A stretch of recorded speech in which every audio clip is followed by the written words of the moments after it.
నందు సోదరి సోదరులారా, తెలుగు ఆన్లైన్ బైబిల్ కాలేజీకి చేరి వచ్చిన మీ అందరికీ ప్రభువును రక్షకుడైన యేసు క్రీస్తు వారి కృపగల నామములో ప్రేమవందనాలు చెల్లిస్తున్నాం. ప్రియులారా, సంఖ్యాకాండం 24వ అధ్యాయాన్ని మనము ధ్యానం చేద్దాం. సంఖ్యాకాండం 24వ అధ్యాయం మొదటి వచనము నుండి. ఇశ్రాయేలీయులను దీవించుట యెహోవా దృష్టికి మంచిదని బాలాము తెలుసుకొనినప్పుడు అతడు మునుపటి వలె శకునములను చూచుటకు వెళ్ళక అరణ్యము వైపు తన ముఖమును తిప్పుకొనెను. బిలాము కనులెత్తి ఇశ్రాయేలీయులు తమ తమ గోత్రముల చొప్పున దిగి ఉండుట చూచినప్పుడు దేవుని ఆత్మ అతని మీదికి వచ్చెను. ప్రభునందు ప్రియ సోదరి సోదరులారా, సంఖ్యాకాండం 23వ అధ్యాయం 24వ అధ్యాయం బిలాము ప్రవచనాలు అని అంటాం. 23వ అధ్యాయాన్ని మనం విన్నాం. 23వ అధ్యాయములో ఆయన ప్రవచనాలు, ఇశ్రాయేలు జనాంగము అది ఎలాంటిది, వారిని గురించిన ప్రవచనాలను ఆయన చెప్పాడు. 24వ అధ్యాయములో బిలాము ప్రవచనాలు ప్రాముఖ్యంగా మెస్సియా క్రీస్తును గూర్చినటువంటి ప్రవచనాలను మనం చూడగలం. సరే, 24వ అధ్యాయానికి ఒక పేరు పెట్టుకుంటే మెస్సియాను గూర్చిన బిలాము ప్రవచనాలు, లేదా కన్నులు తెరచిన బిలాము మెస్సియాను గూర్చిన ప్రవచనములు. సరే, 25 వచనాలున్న ఈ అధ్యాయం 2 భాగాలుగా విభజన చేద్దాం. 1 నుండి 13వ వచనం వరకు బిలాము యొక్క మూడవ ప్రవచనం. 14 నుండి 25 వరకు బిలాము యొక్క 4వ ప్రవచనం లేదా ఆఖరి ప్రవచనాన్ని మనం చూడగలం. ప్రియులారా, దేవుడు తన సార్వభౌమాధికారమును బట్టి మరి సాతాను ఇశ్రాయేలు జనాంగము ఎడల, దేవుని ప్రజల ఎడల చెడు చేయుటకు వాడు ఉద్దేశించాడు.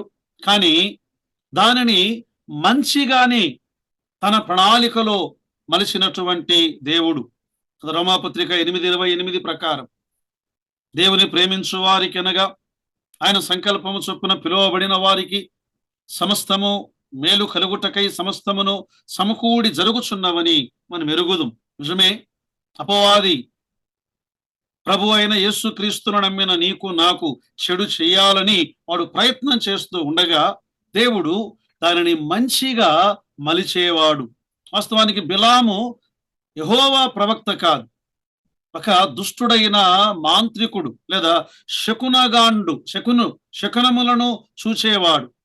దేవుణ్ణి మోసం చేసి ఈ దేవుడు కూడా, యెహోవా కూడా తాను శకునములు చూస్తాడే, అలాంటి దేవతలే అనుకున్నట్లుగా ఎన్ను మోసం చేయాలి అని ప్రయత్నం చేశాడు కదా. సోదె సొమ్ముతో ఏదో ఒకటి చెప్పేద్దాం అనుకున్నాడు. కానీ ఈ బిలాము నోట యెహోవా దేవుని మాట ఉంచి ఆయన ఇశ్రాయేలు జనాంగమునకు ఆశీర్వాదాన్ని ఇచ్చాడు. రాబోయే మెస్సియాను గూర్చినటువంటి ప్రవచనాలను ఆయన పలికించాడు కదా. ఈ 24వ అధ్యాయములో యాకోబులో నక్షత్రం అంటే యేసు క్రీస్తు ప్రభువారు ఒక నక్షత్రము వలె ఆయన ఉదయిస్తాడు. యాకోబులో రాజదండం ఆయన యేసు క్రీస్తు ప్రభువారు, ఆయన రారాజుగా వస్తాడు అని ఈ అన్యుడైన ప్రవక్త ఈ బిలాము ప్రవచించుట ఇది ఆశ్చర్యం. అయితే ఈ బిలామును దేవుడు వాడుకొని ఆ వాక్కులను ఆయన ప్రకటింపజేశాడు. మంచిది ప్రియులారా, మనము వీటిని ఆలోచన చేద్దాం.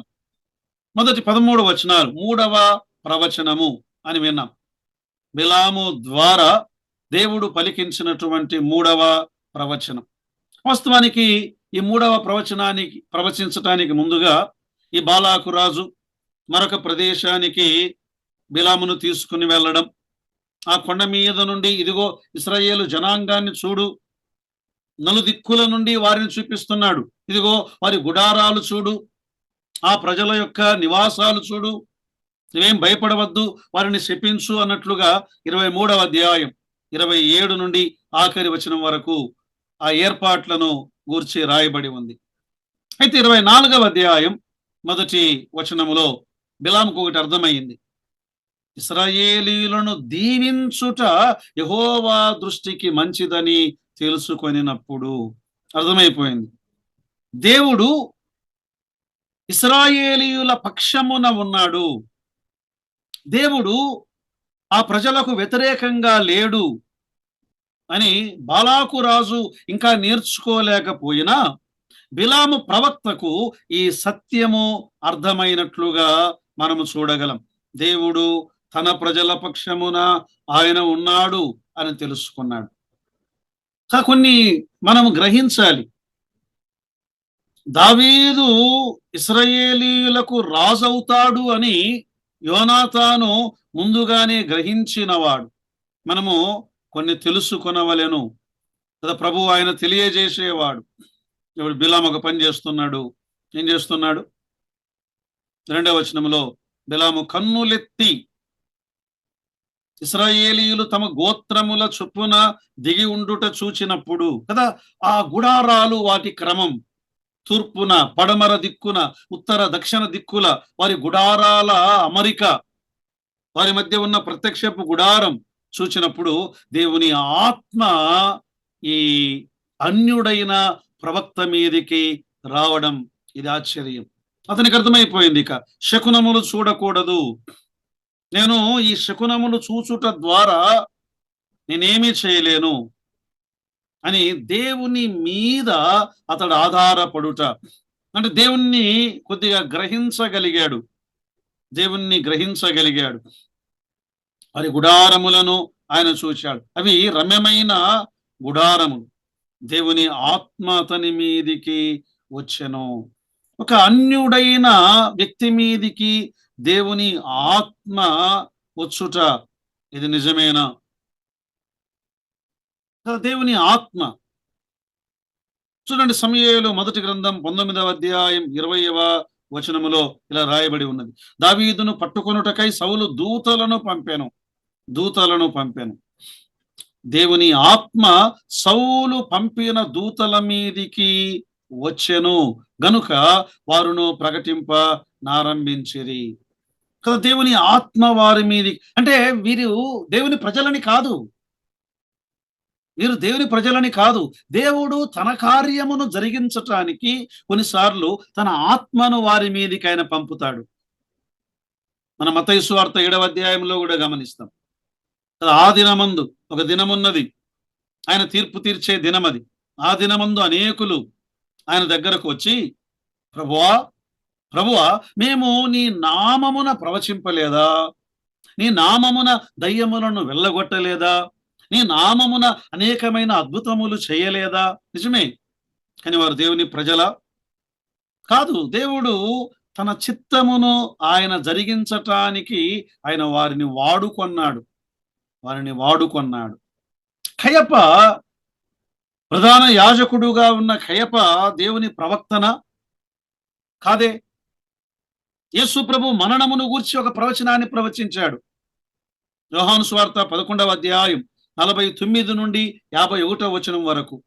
అయితే వారిలో కయపాను ఒకడు ఆ సంవత్సరము ప్రధాన యాజకుడై ఉండి, మీకేమీయూ తెలియదు, మన జనమంతయు నశించి పోకుండునట్లు ఒక మనుష్యుడు ప్రజల కొరకు చనిపోవుట మీకు యుక్తమని మీరు ఆలోచించుకొనరా అని వారితో చెప్పాను. తానంతట తానే ఇలాగు చెప్పలేదు. మరి దేవుడు ఆ వ్యక్తిని వాడుకున్నాడు. గాడిదను వాడుకున్నాడు, కాకోలమును వాడుకున్నాడు, అన్య జనాంగాలను కొన్నిసార్లు వాడుకున్నాడు. అలాగే ఈ అన్య ప్రవక్తను కూడా ఆయన వాడుకుంటాడు తన కార్యములను ఆయన జరిగించుట కొరకై. సరే, 3వ వచనము నుండి 9వ వచనం వరకు 3వ ప్రవచనం ఏమిటది? ఇశ్రాయేలీయుల గుడారములను గూర్చి ఆయన ప్రవచించాడు. 3వ వచనం, కన్నులు తెరిచిన వాని దేవోక్తులు. దేవుడు ఇతని కన్నులను తెరిచాడు. ఇప్పుడు తేటగా దేవుని మాటలను, దేవోక్తులను ఇక అన్య జనులకు ఆనాడు ప్రవచించిన శోధ వంటిది కాదు ఇది. కన్నులు తెరచి సర్వశక్తిమంతుని యొక్క దర్శనమును చూచిన వ్యక్తి ఈ బిలాము ప్రవక్త. ఒకప్పుడు కన్నులు మూసుకొని పోయాయి. దేవుడు తన కన్నులు తెరిచాడు. దేవుడు తన కన్నులను తెరిచాడు. ఇప్పుడు దేవుణ్ణి తేటగా చూడగలుగుతున్నాడు. అద్భుతమైన ప్రవచనాలను ఆయన పలుకుతున్నాడు. అందుకే అన్నాడు దేవోక్తులను అన్నాడు. దేవోక్తులను అతడు పరవశుడై అనే ఈ మాట గంభీరమైనది. పరవశుడై దేవుని వశములోనికి వచ్చినవాడు. ఇప్పుడు ప్రియులారా, దేవుని ప్రజలమైన మనం ఆత్మ వశులముగా మనం ఉండాలి. యోహాను పద్మాసు ద్వీపములో యేసుక్రీస్తు నామము నిమిత్తమై, ఆయన సాక్ష్యము నిమిత్తమై పరవాసిగా ఉన్నాడు. బందీ చేయబడిన ఖైదీగా ఉన్నాడు. ప్రకటన గ్రంథం 1వ అధ్యాయం 10-11 వచనాల్లో ప్రభు దినమందు ఆత్మవశుడనై ఉండగా, ప్రభు దినములో ఆత్మవశుడై ఉండగా ఆ దేవుని యొక్క ఆ దివ్యమైన దర్శనమును చూడగలిగాడు. నేను ఆయనను చూడగానే చచ్చిన వాని వలె ఆయన పాదముల మీద పడితిని, పాదముల యొద్ద పడితిని. దైవ దర్శనం. సరే, ఆ తర్వాత 5వ వచనము నుండి మరి గుడారములు ఎలాంటివో చెప్పాడు. యాకోబు నీ గుడారములు, ఇశ్రాయేలు నీ నివాస స్థలములు అవి ఎంతో రమ్యమైనవి. అది గుడారములు ఎలాంటివట? 5వ వచనములో అవి రమ్యమైన గుడారములు అన్నాడు 1. 6వ వచనములో అవి వ్యాపించిన గుడారములు అన్నాడు 2. 6వ వచనములో అవి నీళ్ల యొద్ద పచ్చగా ఉన్న గుడారములు అన్నాడు కదా. ఈ గుడారములు అవి రమ్యమైనవి, అందమైనవి.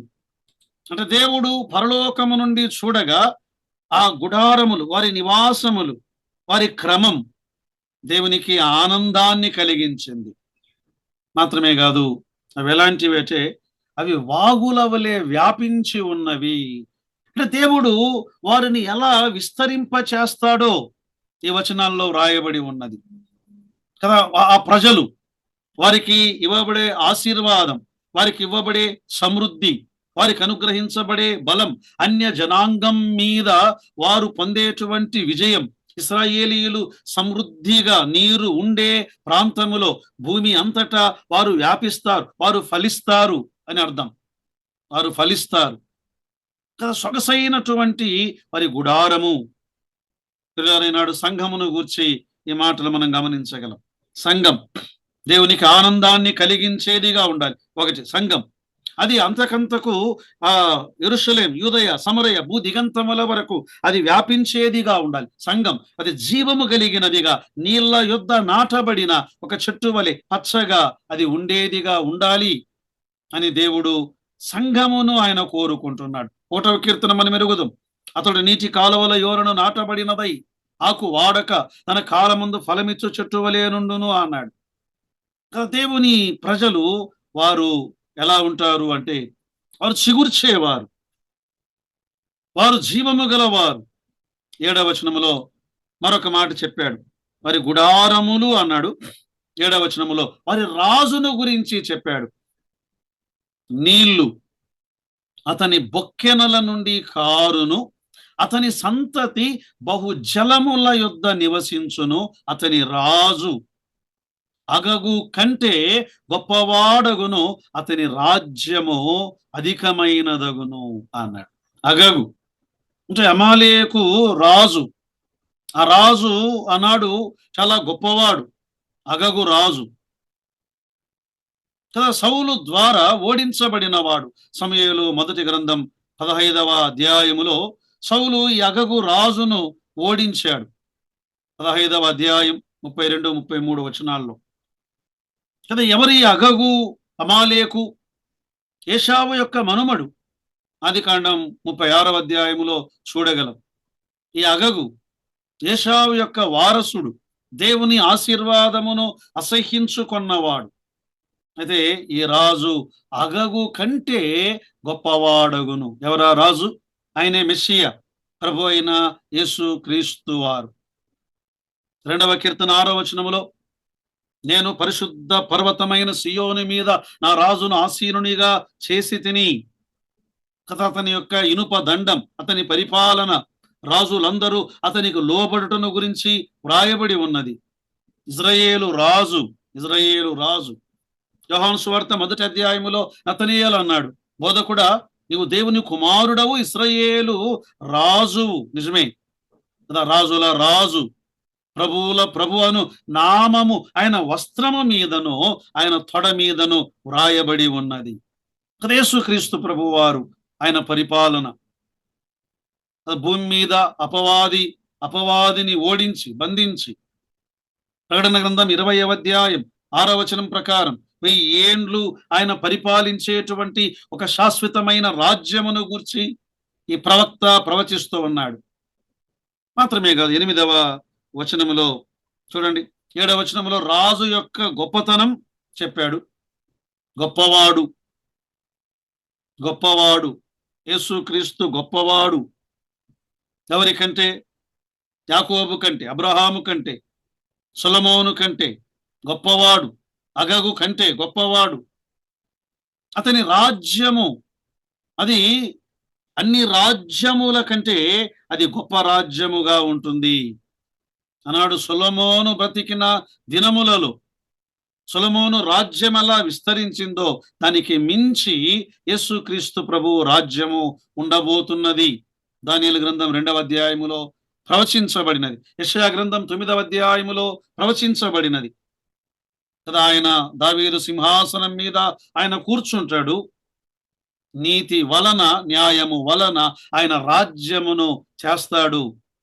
ఈ లోక రాజ్యములన్నీ మన ప్రభువు రాజ్యము ఆయను, ఆయన యుగ యుగముల వరకు ఏలును. 8వ వచనములో దేవుడు ఐగుప్తులో నుండి అతని రప్పించెను, అంటే ఇజ్రాయేలు ప్రజలను. గొరుపోతు వేగము వంటి వేగము అతనికి కలదు.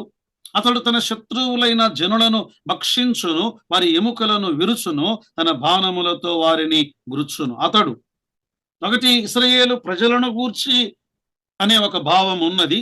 అయితే అతడు అతడు అతడు అంటే 7వ వచనములో చెప్పిన రాజును గూర్చి మనం అనుకునవచ్చు.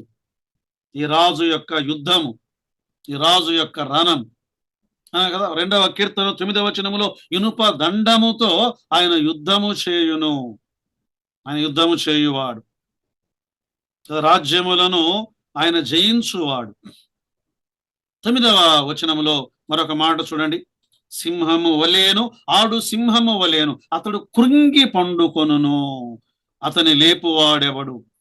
నిన్ను దీవించువాడు దీవింపబడును, నిన్ను శపించవారు శపింపబడదు. ఇశ్రాయేలు ప్రజలకు ఇవ్వబడినటువంటి గొప్ప ఆశీర్వాదం ఇది.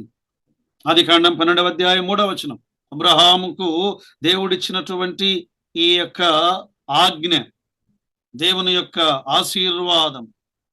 దేవుడు ఆశీర్వదించువాడు, తన ప్రజలను ఆయన ఆశీర్వదించువాడు, అన్ని జనాంగములను కూడా ఆయన ఆశీర్వదించువాడు. నేడు సంఘమును కూడా ఆయన ఆశీర్వదించువాడు. ఎఫెసీ పత్రిక 1:3, ఆత్మ సంబంధమైన ప్రతి ఆశీర్వాదం, పర సంబంధమైన ఆశీర్వాదం మనకు అనుగ్రహించాడు. ఆయన తనకు లోబడితే అన్య జనాంగములను కూడా ఆయన ఆశీర్వదించువాడు. మత్తయి సువార్త 25వ అధ్యాయములో ఈ గొర్రెలు ఇశ్రాయేలు ప్రజలకు సహాయము చేసిన వారిని గూర్చి ఏమన్నాడు? దేవుని వలన ఆశీర్వదించబడిన వారలారా, సిద్ధపరచబడిన రాజ్యములోనికి రండి అన్నాడు కదా. సహోదరులకు సహాయము చేసిన వారు. తర్వాత చూడండి 10 నుండి 13వ వచనం వరకు, లేదా 10 నుండి 14 ఈ భాగాలు మనం చదివినప్పుడు, బిలాముపై బాలాకు యొక్క కోపమును మనం ఈ భాగములో చూస్తున్నాం. బిలాముపై బాలాకు కోపపడ్డాడు. 10వ వచనం, అప్పుడు బాలాకు కోపము బిలాము మీద మండెను, అతడు తన చేతులు చరుచుకొని బిలాముతో, నా శత్రువులను శపించుటకు నిన్ను పిలిపించి తిని గాని నీవు ఈ ముమ్మారు వారిని పూర్తిగా దీవించితివి. కాబట్టి ఇప్పుడు నీ చోటికి వేగముగా వెళ్ళుము, నేను నిన్ను మిక్కిలి ఘనపరచదనని చెప్పి తిని, గాని యెహోవా నీవు ఘనత పొందకుండా ఆటంకపరచను. భలే ఉంది కదా ఇది. ఒకవైపు ఏమో బాలాము సోదె సొమ్ము కొరకు యెహోవా నామమును ఉపయోగిస్తూ ఉండగా, మరోవైపు ఏమో ఈ బాలాకు రాజు నిన్ను ఆశీర్వదించటానికి, యెహోవా నీకు ఇవ్వవలసిన ఆశీర్వాదమును నేను ఇద్దామనుకున్నాను, యెహోవా దీవెన పొందకుండా పోతున్నావు అని ఆయన నామాన్ని వాడుతున్నారు. దేవుని నామమును ఎలా వాడుతున్నారు. మొదటి ప్రవచనం, ఇశ్రాయేలీయులను శపించుటలో విఫలమయ్యాడు బిలాం. రెండవ ప్రవచనం, ఇశ్రాయేలీయులను ఆశీర్వదించాడు. మూడవ ప్రవచనం, ఈ బిలాము ఇశ్రాయేలీయులను వారి గొప్పతనమును గూర్చి ఆయన కీర్తించాడు. ఇది భాగములో దేవుడు దేవుని నామమున వారు చేయవలసినటువంటి కార్యము. క్రీస్తు విరోధి దేవుని నామమును వాడుకొని కదా. ఈ బిలాం ఇప్పటికీ 21 బలిపీఠాలు కట్టాడు, 21 ఎద్దులను బలిగా అర్పించాడు, 21 పొటేళ్లను దహన బలిగా అర్పించాడు. కానీ ఏ ప్రయోజనము లేకుండా పోయింది. బిలాము చెడిపోయిన హృదయము కోరుకున్నది జీతమే, అతడు పొందలేకపోయాడు, వాస్తవమే. కానీ ఈ భాగంలో మనం గమనిస్తూ ఉండగా 12, 13, 14 వచనాల్లో ఆయన ఒక మాట అంటున్నాడు. ఏమంటున్నాడు? దేవుడు చెప్పమన్న మాటనే నేను పలికెదను. ఈనాడైనా ఆనాడైనా దేవుని మాటను మనము పలకాలి. తర్వాత చూడండి, 15 నుండి మనము గమనిస్తే ఆఖరి 25వ వచనం వరకు 4వ ప్రవచనం. ఇక్కడ మీరు ఒక సంగతిని గమనించాలి. 3 సార్లు 3 స్థలాలకు ఎక్కి వెళ్ళారు కొండల మీదికి. 3 స్థలాలలో బలిపీఠములను కట్టారు. 7 బలిపీఠాలు, 21 బలిపీఠాలు. 3 స్థలాల్లో బలులు అర్పించారు. కానీ 4వ ప్రవచనానికి ముందు ఏ బలిపీఠము లేదు, ఏ బలి లేదు. దేవుడే నేరుగా ఈ యొక్క బిలాము కన్నులు తెరిచాడు, పరవశుడయ్యాడు. దేవోక్తులను అతడు పలుకుతూ ఉన్నాడు. దేవుని గూర్చినటువంటి సంగతులను, మర్మములను ఆయన బోధిస్తూ ఉన్నాడు. చూడండి, ఈ ప్రవచనంలో ప్రాముఖ్యంగా యేసు క్రీస్తు ప్రభువును గూర్చిన అద్భుతమైన ప్రవచనాలను ఆయన చెప్పాడు. 17వ వచనం అతి విశేషమైనది. ఆయనను చూచుచున్నాను గాని ప్రస్తుతమున ఉన్నట్టు కాదు, ఆయనను చూచుచున్నాను గాని సమీపమున ఉన్నట్టు కాదు. నక్షత్రము యాకోబులో ఉదయించెను, రాజదండం ఇశ్రాయేలులో లేచెను, అది మోయాబు ప్రాంతములను కొట్టును, కలహ వీరులందరినీ నాశనము చేయును. నక్షత్రం యేసు క్రీస్తు ప్రభు వారిని గూర్చిన సంగతి. కొంతమంది ఈ బిలాము యేసు ప్రభువును గూర్చి ప్రవచిస్తున్నాడా కాదు అని కొందరు అంటున్నారు. కానీ ఈ నక్షత్రం ఒక మహిమాన్వితమైనటువంటి యేసు క్రీస్తు ప్రభు వారి మొదటి రాకడను గురించి ఈ భాగములో మనం చూడగలం కదా. ప్రస్తుతం ఉన్నటువంటి గొర్రె పిల్లను గురించి ఆయన చెప్పాడు. పాత నిబంధనలో ఛాయలవి. నక్షత్రముగా యేసు క్రీస్తు ప్రభు వారి మొదటి రాకడను గురించి ఆయన చెప్పాడు. మత్తయి సువార్త 2వ అధ్యాయములో యూదుల రాజుగా పుట్టినవాడెక్కడ, ఆయన నక్షత్రమును చూచి అన్నారు. ప్రకటన గ్రంథం 22వ అధ్యాయం 16వ వచనములో ఆయన ఏమన్నాడు? యేసును నేను నా దూతను పంపి ఉన్నాను, నేను దావీదు వేరు, దావీదు చిగురు, దావీదు సంతానమును, ప్రకాశమానమైన వేకువ చుక్కను. యేసుక్రీస్తు ప్రభువారు ఆయన మొదటి రాకడలో ఆయన భూలోకానికి రక్షకుడుగా, వెలుగుగా ఆయన వచ్చాడు. అయితే తర్వాత చెప్పాడు రాజదండము అన్నాడు. నక్షత్రం రాజదండము ఇశ్రాయేలులో నుండి లేచును కదా. ఒక రాజుగా, పరిపాలించే అధికారము గలవాడుగా. అసలు యాకోబు ఎప్పుడో చెప్పాడు, తన 12 మంది కుమారులను కూర్చుండబెట్టి ఆదికాండం 49వ అధ్యాయములో యూదాను గురించి మాట్లాడుతూ 10వ వచనములో శీలోహు వచ్చు వరకు, అతడు శీలోహుకు వచ్చు వరకు యూదా యుద్ధం నుండి దండము తొలగిపోదు, అతని కాళ్ళ మధ్య నుండి రాజదండము తొలగిపోదు, ప్రజలు అతనికి విధేయులయుందురు. యేసుక్రీస్తు ప్రభువు రాజు, రాజుల రాజు. ఈ రాజు యొక్క రాజ్యమునకు అంతము లేదు. శత్రువులను ఆయన పరిపాలించువాడు. లూకా సువార్త 1వ అధ్యాయం 32, 33 వచనాల్లో అతడు గొప్పవాడై సర్వోన్నతుడి కుమారుడు అనబడును, దావీదు సింహాసనము ఆయనకిచ్చును, యాకోబు వంశములను యుగ యుగములు ఏలును. యేసుక్రీస్తు ప్రభు వారి యొక్క పరిపాలన గురించి, ఆయన మోయాబీయులను జయించుట, ఎదోమీయులను జయించుట మాత్రమే కాదు, 19వ వచనములో యాకోబు సంతానమున ఏలిక పుట్టును, అతడు పట్టణములోని శేషమును నశింపజేయును. ఏలిక, యాకోబు సంతానములో ఏలిక పుట్టును. యేసుక్రీస్తు ప్రభువారు ఆయన పుట్టుట యాకోబు సంతానములో. మీకా గ్రంథం 5వ అధ్యాయం 2వ వచనములో, బెత్లెహేము ఎఫ్రాతా యూదా వారి కుటుంబములలో నీవెంత మాత్రము స్వల్పమైన దానివి కావు, నీ కొరకు ఇశ్రాయేలును ఏలబోవువాడు నీలో నుండి వచ్చును, ఏలిక పుట్టును. యేసుక్రీస్తు ప్రభువారు ఆయన ఇశ్రాయేలు ప్రజలలో నుండి, పితరులు వీరి వారు శరీరమును బట్టి క్రీస్తు వీరిలో పుట్టెను, ఈయన సర్వాధికారి అయిన దేవుడై ఉండి నిరంతరము స్తోత్రార్హుడై ఉన్నాడు, ఆమేన్ అని రోమాపత్రిక 9వ అధ్యాయం 5వ వచనములో చెప్పబడి ఉన్నది. యేసుక్రీస్తు ప్రభువారు ఆయన రాజుల రాజు.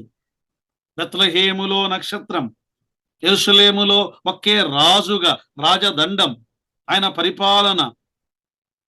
ఆయన యొక్క పరిపాలనలో మోయాబీయులు ఆయనకు లోబడాలి. క్రీస్తు రాజ్యము వచ్చినప్పుడు అన్య జనాంగములకు ఆయన తీర్చేటువంటి తీర్పు. చూడండి, ఇంకా అన్నాడు ఇక్కడ 20వ వచనం, అతడు అమాలేకీయుల వైపు చూచి, ఇప్పుడు శత్రువుల వైపు చూస్తున్నాడు ఈ బిలాము ప్రవక్త. అమాలేకు అన్య జనములకు మొదలు, వాని అంతము నిత్య నాశనమే.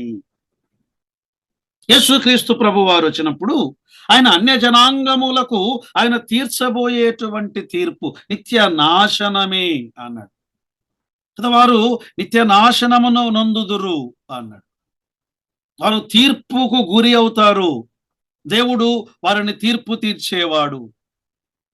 అగ్నిగుండం, యుగయుగాలు తగలబడే అగ్నిగుండమునకు వారు పాత్రులవుతారు. అమాలేకు కదా అన్నాడు. ఈ అమాలేకులను దావీదు ఓడించాడు.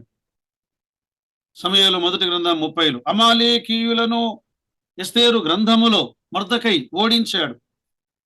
క్రీస్తు విరోధిని యేసు క్రీస్తు ప్రభువారు ఆయన ఓడించేవాడు. తర్వాత అతడు కేనీయుల వైపు చూచి నీ నివాస స్థలము దుర్గమైనది, నీ గూడు కొండ మీద కట్టబడి ఉన్నది, అష్షూరు నిన్ను చెరగా పట్టుకుని వరకు కేయేను నశించును అన్నాడు కదా. వీరి యొక్క నాశనం దేవుడు, అంటే ఈ కేయేనును దేవుడు కాల్చివేయబోతున్నాడు. ఒకరోజు ప్రకటన గ్రంథం అధ్యాయం 20, 11 నుండి 15 వరకు, ధవల సింహాసనం మీద ఆయన కూర్చున్నప్పుడు సమస్త అన్యజనులందరికీ ఆయన తీర్పు తీర్చుట, ఎదోమీయులపై ఆయన తీర్పు, అన్య జనాంగములపైన ఆయన తీర్పు. తర్వాత 24, కిత్తీము తీరము నుండి ఓడలు వచ్చును, అవి అష్షూరును ఎబేరును బాధించును, కిత్తీయులు కూడా నిత్య నాశనము పొందుదురు అన్నాడు కదా. ఈ కిత్తీయులు అంటే సైప్రస్ ఈ ప్రాంతపు వారు కూడా వారు నిత్య నాశనము పొందుదురు. దేవుడు సమస్త జనాంగమును ఆయన తీర్పు తీర్చువాడు. సమస్త జనాంగమునకు ఆయన తీర్పు తీర్చువాడు.